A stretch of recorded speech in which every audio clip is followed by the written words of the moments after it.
Journalism for me has always been all about finding the adventure, and in 2004 I heard about a trial that was about to happen on the world's most remote inhabited island, Pitcairn, in the middle of the Pacific, and I went there on a boat journey that took 3 days to live amongst a community, a tiny community of people. Half the adult men on the island had been charged with child sex offending.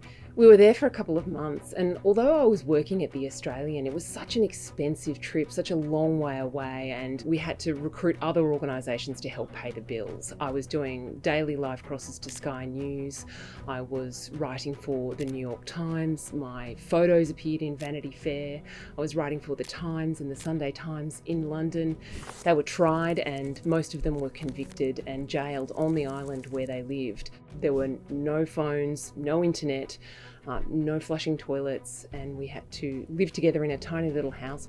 Those trials really set me on the path of understanding why reporting on matters like child sex offending, even though it's hard to report, hard to read, and hard to watch, they're incredibly important for helping our society get better. But it was really the story of what happens in a society where there's no law, what happens when human beings are left to themselves. And it reinforced in me how incredibly lucky I was to have the opportunity to go to these incredible places and cover amazing stories.